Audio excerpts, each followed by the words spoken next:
Bonne année à tous, meilleure santé, je vous souhaite le meilleur pour vous ainsi que pour vos proches. J'avais pas eu l'occasion de vous souhaiter en direct la bonne année pour 2016.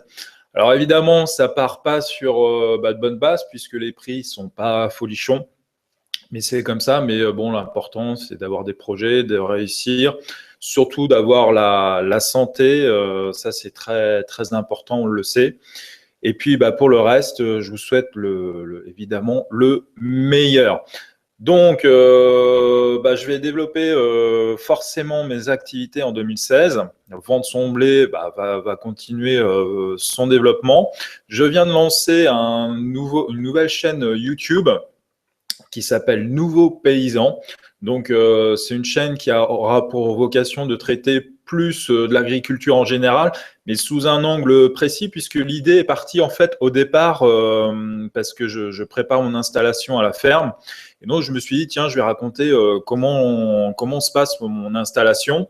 Et puis, mon projet a évolué et j'ai décidé de parler aussi de sujets annexes. Et donc, le fil rouge, en fait, de cette chaîne, ça sera de réussir sa ferme, donc c'est-à-dire de se donner tous les moyens possibles pour réussir dans l'agriculture pour les années à venir. Donc voilà, après, ça sera ma vision. Il n'y a pas une seule vision possible, mais ce sera la mienne. Ça sera probablement sans concession. Ça sera aussi une chaîne qui sera il y aura un peu plus de divertissement parce que vous verrez dans les premières vidéos, j'essaie de faire quelque chose de plus divertissant en amenant de l'humour, en amenant, voilà. Le but, c'est de ne pas se prendre au sérieux tout en étant sérieux sur des sujets qui nous concernent. Donc voilà, allez voir cette chaîne Nouveau Paysan sur YouTube. Il y a déjà 3 vidéos de postées, des choses intéressantes. D'ailleurs, il y a déjà des gens qui aiment, d'autres qui n'aiment pas du tout.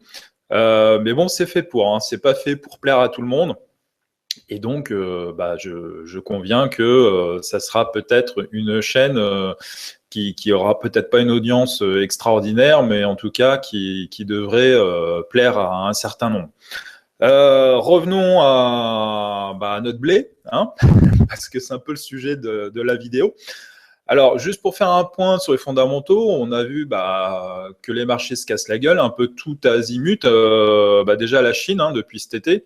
Je pense que la Chine, le logiciel est en train de dérailler pour la Chine. Plusieurs facteurs, hein, baisse de la consommation mondiale, une montée chez eux des revendications salariales et sociales, donc ce qui fait monter les coûts de production en Chine et donc qui les rend moins compétitifs. Autre facteur, c'est aussi la montée en puissance de l'économie sociale qui participe en fait à une relocalisation de l'économie dans les pays occidentaux, leurs principaux marchés d'exportation. Et c'est un phénomène qui est au tout début, donc je suis pas très optimiste pour les pays qui ont le modèle un peu chinois, c'est-à-dire produire low cost. C'est un modèle qui n'est pas, enfin on le voit très bien, hein, les supermarchés font toujours du low cost, mais je pense que c'est un marché qui devrait se réduire, en tout cas prendre moins d'importance qu'il ne l'est aujourd'hui, parce que les gens recherchent autre chose. Et aujourd'hui, les nouveaux services, notamment grâce à Internet, avec les réseaux sociaux, les nouveaux services web, permettent de faire de nouvelles offres plus innovantes qui génèrent plus de marge pour les sociétés, ce qui permet de relocaliser localement une partie de l'économie. Alors, et puis, dernier point, c'est la robotisation. D'ailleurs, sur Nouveau Paysan, j'ai fait une vidéo là-dessus. Euh, et qui plaît pas à tout le monde, puisque forcément, je bute en brèche sur l'innovation et la robotisation. Mais le but, c'était de vous prévenir des dangers. Et je pense que la robotisation met en danger les économies qui ont uniquement basé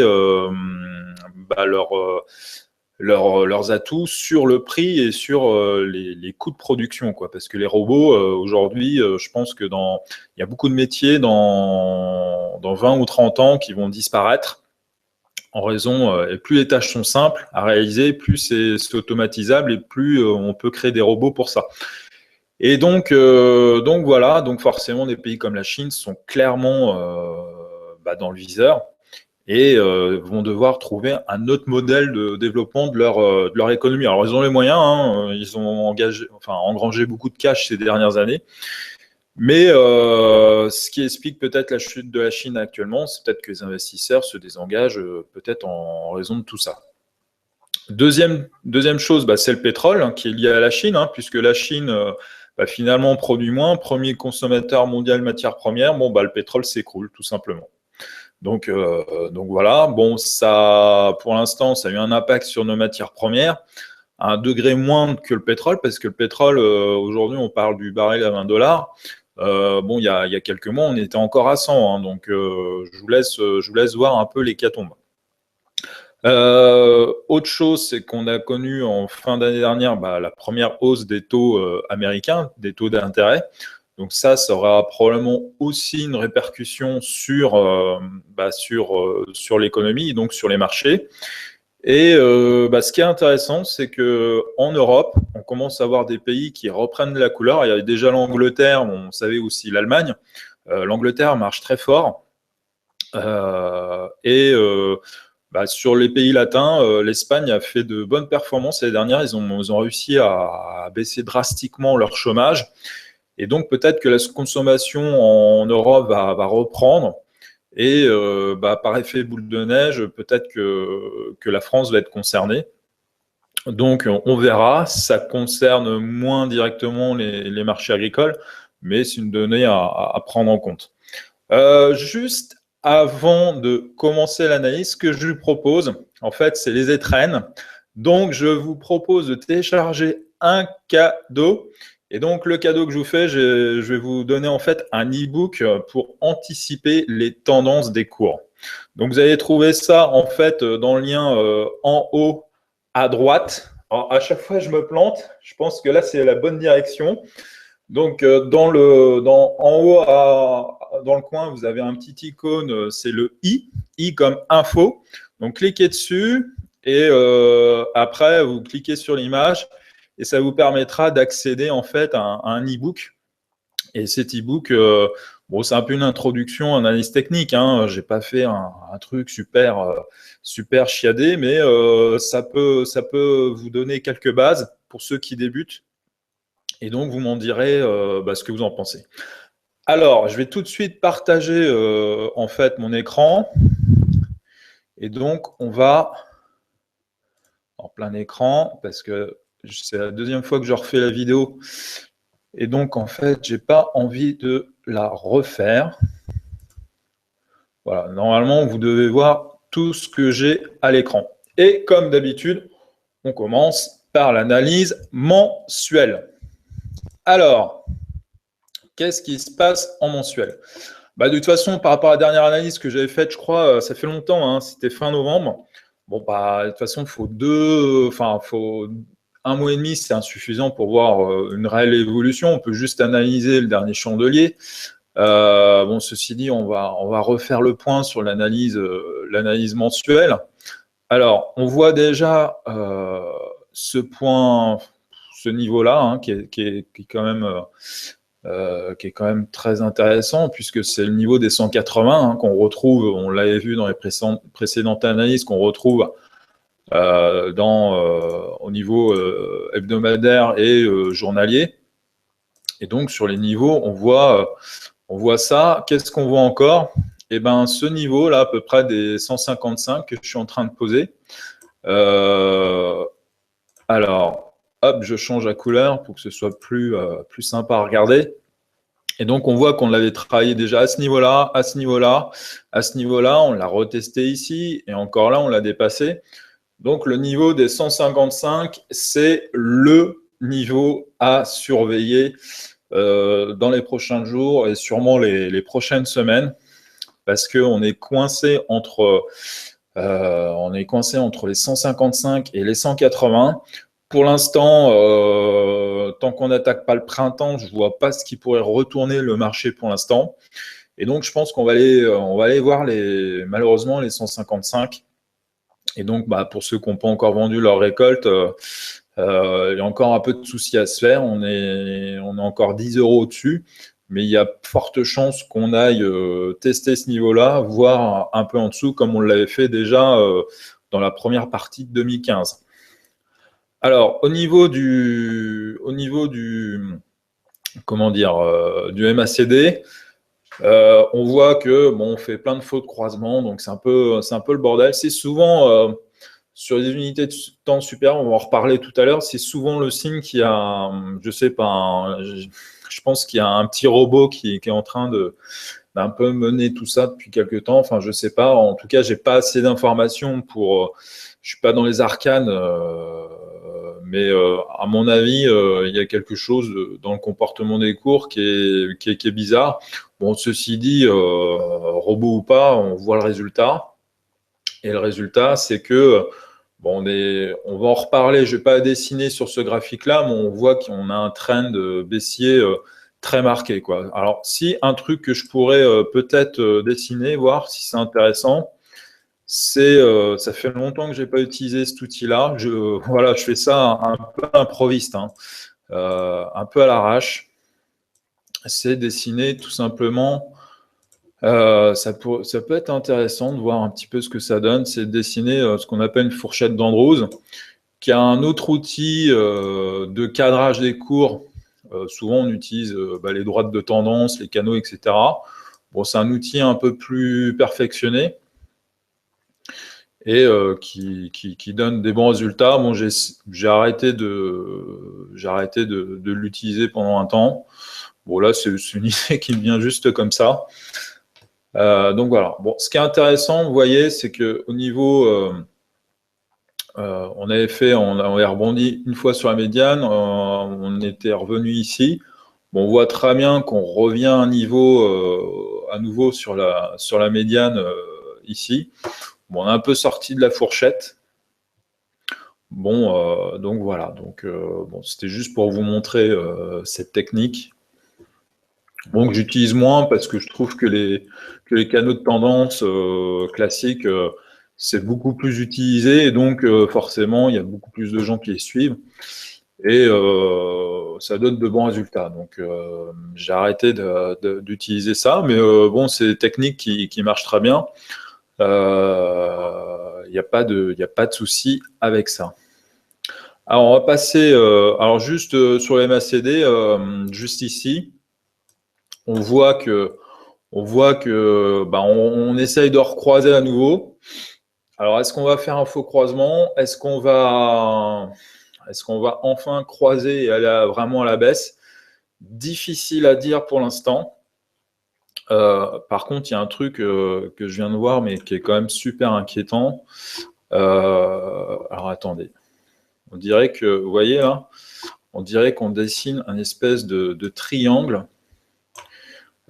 Et si on dessine en fait, en gros, le mât comme ça ferait un fanion. Et un fanion, c'est clairement malheureusement ce qu'on appelle une figure de continuation, c'est-à-dire que en fait, le fanion, en fait, c'est juste une pause dans le mouvement précédent, c'est-à-dire un mouvement de baisse qui va de là à là, et on va continuer le mouvement de baisse. Donc, si jamais ça se réalise, à n'en pas douter, l'objectif serait vers les 120. Bon, pour l'instant, on n'y est pas, mais on pourrait, c'est une possibilité à ne pas négliger, quoi.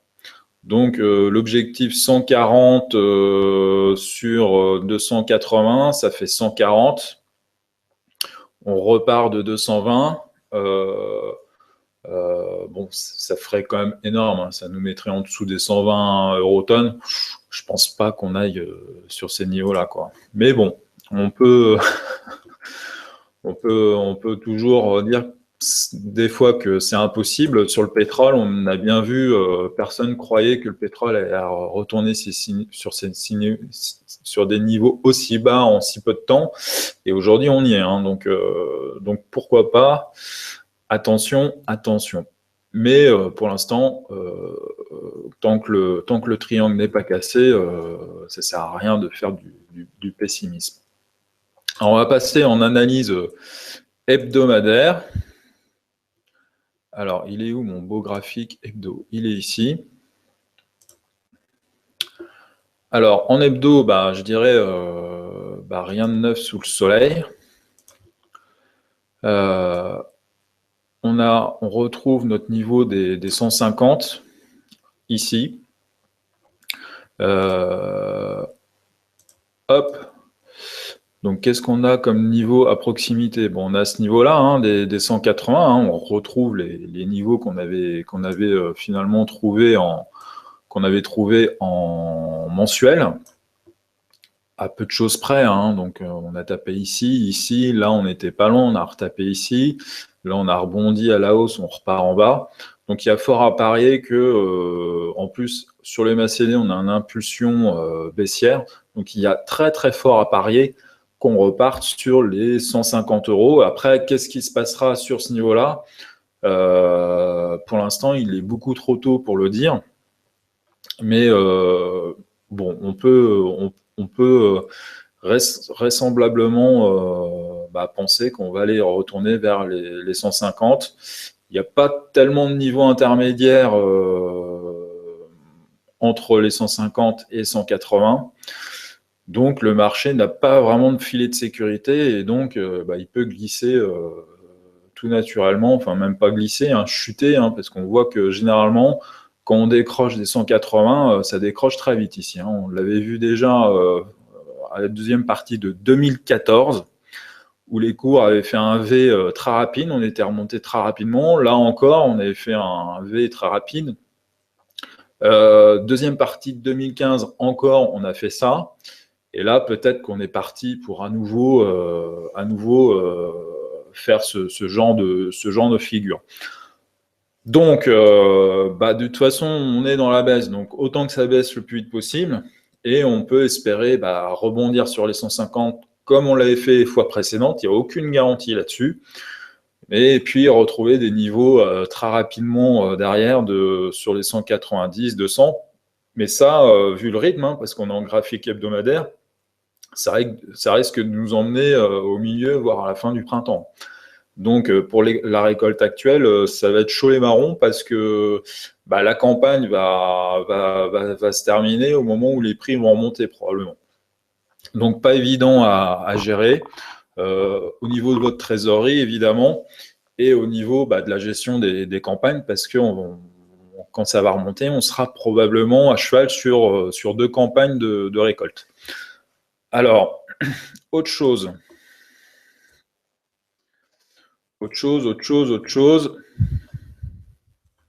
Hop, donc, c'est notre fameux tunnel qu'on retrouve ici. Hop, alors on le retrouve aussi en mensuel, hein, mais ici, il est beaucoup plus précis, puisqu'il y a plus de points de contact et c'est plus tranché, je trouve. Et donc, notre tunnel, on le retrouve à nouveau. On vient d'essayer de le retester à la hausse. Encore, pour l'instant, à vue de nez, un échec, même si c'est pas forcément terminé, on peut remonter derrière. Mais pour l'instant, c'est un échec. Et donc, on est toujours dans ce fameux tunnel baissier, canal baissier, qui nous empoisonne la vie. Et donc, pour l'instant, rien... on n'a pas trop d'espoir, malgré le fait quand même qu'on ait une belle triple divergence qui avait commencé à faire son effet ici.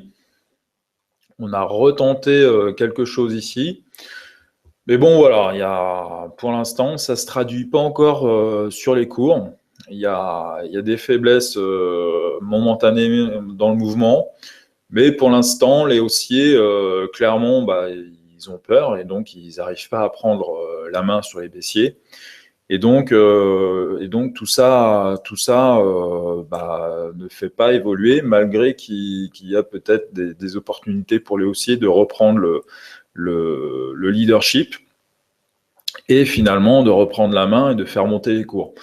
Pour l'instant, on reste dans le cadre du cadrage, donc du canal. Mais il n'y a pas grand-chose d'autre à dire. Alors juste quelques petites choses. On voit ici qu'on avait dessiné, une belle divergence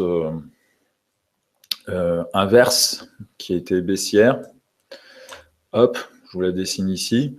Donc souvent dans la tendance, c'est des signaux qui sont très intéressants pour se placer dans le sens de la tendance, parce que clairement, c'est des moments où le marché reprend du recul, reprend de l'élan. Et donc souvent, c'est des très bons points pour se placer dans une tendance.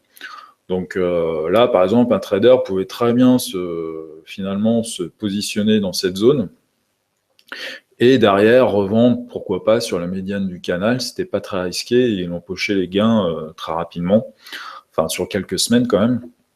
Bon, c'est un exemple de trade que je donne comme ça. Bon, vous n'êtes pas trader, vous êtes agriculteur, mais ça vous donne des possibilités et une compréhension du marché supplémentaire. Alors, bon, j'en ai fini pour l'hebdomadaire, je pense. Je vais aller tout de suite sur le journalier. Alors, qu'est-ce qui se passe en journalier? Plein de choses, finalement. Pas des choses qui nous arrangent, mais il se passe des choses. Alors, première des choses, c'est qu'on vient de faire un gap la semaine dernière, que je viens de symboliser ici. Et donc, ce niveau-là des 167, 168 sera un niveau de référence à n'en pas douter. Et donc là, le gros souci en journalier, c'est qu'on voit qu'on vient de passer sous ce niveau-là, qu'on avait déjà testé ici. Et c'était le dernier niveau visible à moyen terme. On voit que derrière, dans l'historique depuis 2015, début 2015, on n'a pas on n'a pas été voir ce genre de choses sur cette échéance. Alors ça pose un problème parce que finalement, ceux qui regardent le graphique, ils se disent, en fait, c'est un puits sans fond et si on continue de descendre, on peut descendre très vite. Alors, il y a d'autres filets, on a regardé en hebdo, en mensuel. Évidemment, on regarde les 150, 155. Mais en tout cas, sur le graphique journalier, quand on regarde le graphique, aujourd'hui, on est en échéance mars 2016, rien ne peut faire obstacle finalement à la poursuite de la baisse, malheureusement. Donc, c'est pas très joyeux. Et on voit sur les MACD, il y a rien, on voit là, on a essayé de faire un haut ici plus haut que le précédent là, mais il y a rien, il n'y a pas d'éléments techniques. Bon, par contre, on voit que ça clapote là, les oscillations baissent sur l'indicateur. Donc il y a vraiment rien de probant, rien de vraiment de très très optimiste sur cette unité de temps là. Alors on peut s'amuser, pourquoi pas, à dessiner ça. Alors il me faudrait quasiment un troisième point. On va voir ce que ça donne au-dessus pour dessiner le canal. Ouais, c'est pas mal, mais ça manque. Bon, l'alignement est pas trop mal. On peut considérer que c'est un canal qu'on vient de casser à la baisse. Alors, est-ce que c'est une exagération baissière ou pas? En tout cas, il y a fort à parier qu'on peut reporter, si on regarde à peu près un demi-canal, ouais, ça marche pas trop mal en fait, sauf que c'est pas vraiment la moitié. Mais bon, il y a fort à parier que les cours vont chercher à s'appuyer peut-être sur une zone comprise entre là et là. Je sais pas vraiment. Soit un canal entier, soit un demi-canal, comme ici, à peu près cette hauteur-là. Donc voilà, ça peut permettre de cadrer les cours. On peut espérer, suite au gap, peut-être de faire un pullback ici vers les 170 avant de peut-être redescendre. En tout cas, pour l'instant, on ne peut pas vraiment espérer plus que de remonter vers les 170. Alors, je sais, ça ne vous suffit pas, mais aujourd'hui, techniquement, c'est ce que je vois. Je vois pas ce qu'on peut espérer de mieux là à court terme. Donc, on va passer tout de suite à l'intraday, hein, au court terme, voire très court terme. Et donc, voilà. Donc là, on a un beau canal. C'est rare de voir un canal aussi propre. Bon, j'ajuste, hein. Ça après, c'est à chacun de voir un peu, de voir comment on peut faire. Bon, voilà, c'est pas mal. Bon, après, c'est pas parfait. Donc, bon, on voit bien aujourd'hui qu'on est dans un trend baissier. On vient juste de casser ce canal baissier, mais à la baisse. Donc, c'est pas forcément mauvaise nouvelle, hein, de casser à la baisse un canal baissier. Des fois, c'est une exagération baissière et ça témoigne d'un fin de mouvement. Alors, est-ce qu'on est à la fin de la baisse à court terme, hein, sachant que sur le 120 minutes, ça donne un terme à peu près à l'hebdomadaire, sur un horizon hebdomadaire d'une semaine. Donc voilà, pour l'instant, on peut se poser la question. En tout cas, tant qu'on n'est pas sorti par le haut de ce canal, il n'y a pas de lieu d'être optimiste. Et il n'y a surtout pas lieu de prendre des positions acheteuses, parce que la tendance, elle est très longue, elle est très forte, elle a l'air drivée de manière quasiment auto-guidée. Donc je vous déconseille fortement d'anticiper un retournement. Ça risque de vous jouer des tours, surtout si vous n'avez pas vendu votre récolte et que vous êtes déjà en position à risque, hein. Donc là, la maîtrise du risque, rajoutez pas du risque au risque. Si vraiment il y a un retournement qui se manifeste, vous pourrez toujours revenir sur le marché après dans des conditions plus favorables pour la gestion du risque. Je vous déconseille fortement de prendre des positions spéculatives pour essayer de compenser aujourd'hui votre perte. Ça risque de devenir mentalement très, très difficile à gérer, même si votre analyse se révèle pertinente. Donc, voilà. Alors, au niveau du MACD, pas grand-chose à espérer. Aujourd'hui, on n'a pas d'éléments techniques, hein. On voit ici. Alors, on avait fait une belle divergence ici qui finalement n'a pas payé, hein, puisque le retournement, on a fait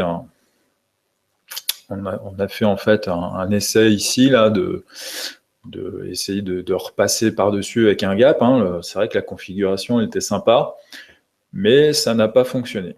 Ça n'a pas fonctionné et pour l'instant, on est un peu dans le scénario à l'envers aujourd'hui. Donc voilà. On va regarder rapidement maintenant en 30 minutes ce qui se passe. Alors, le temps pour moi de retrouver le graphique. Alors, en 30 minutes, c'est un peu plus détaillé qu'en 120, forcément, puisqu'on augmente la loupe. Alors, qu'est-ce qui se passe? Tout simplement, on voit, là c'est net, hein, on voit ce support-là qui a été cassé, hop, vers les 169, et qui décolle, comment on l'a cassé, avec un grand chandelier baissier, et derrière un gap. C'est rare en intraday, c'est moins rare de voir ce type de configuration-là, mais c'est vraiment une configuration là qui est très baissière, parce qu'on casse avec un beau chandelier qui traverse bien en fait la clôture, on pourrait dire. Et derrière, on enchaîne le lendemain avec un gap. Et donc, ça, c'est vraiment la configuration type qui est vraiment pénalisante et très, très, très baissière. Alors, j'ai pas regardé les volumes, mais je crois qu'ils sont assez significatifs. Et donc, forcément, une cassure plus un gap et des volumes, ça confirme qu'il y a beaucoup d'échanges et donc que le marché est très actif sur ce niveau. Et donc, forcément, il y a eu probablement des ventes en panique sur ce niveau-là.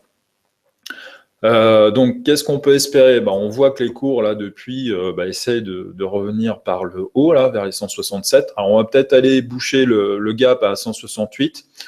De là à repasser au-dessus des 169, on voit déjà que le MACD a fait déjà beaucoup d'efforts pour remonter en impulsion haussière et que les cours reviennent pas proportionnellement au même niveau. Donc, c'est typique d'un marché baissier. Quand on est dans une tendance baissière, les impulsions haussières ne sont pas répercutées au niveau des cours. On voit là très bien que le segment, globalement, il fait à peu près la moitié de cette impulsion haussière. Donc, pas grand-chose à espérer pour l'instant, malheureusement. Mais voilà, je peux pas forcément, je peux pas vraiment vous dire mieux que ça pour l'instant. J'essaye de tracer. Après, tout dépend des options de traçage. Je pense que là, on serait peut-être pas mal comme ça.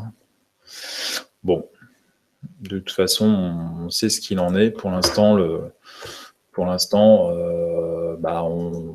pour ceux qui peuvent, faites le dos rond, ou mettons en place une autre stratégie, une autre tactique. Mais moi, on a brossé les différents graphiques. Et clairement, il n'y a pas beaucoup d'éléments techniques pour l'instant qui laissent à penser que le marché va se retourner à la hausse, sachant que repérer les retournements et puis finalement bien l'anticiper avec un bon taux de réussite, c'est très difficile. Mais encore faut-il, pour faire cette belle acrobatie, avoir les éléments techniques, les indices finalement, qui peuvent nous laisser penser que cet événement peut avoir lieu. Et aujourd'hui, clairement, c'est pas le cas. Alors voilà, j'en ai fini. Si vous souhaitez suivre mes prochaines analyses, mes prochaines vidéos sur Vente Semblée, cliquez en bas de la vidéo sur le lien pour vous abonner tout simplement à la chaîne YouTube Vente Semblée. Et moi, je vous retrouve très bientôt, dans 2 ou 3 semaines, pour le prochain suivi du blé, et je l'espère forcément, avec de meilleures news sur le marché des céréales. Voilà, je vous souhaite une bonne fin de semaine et à très bientôt.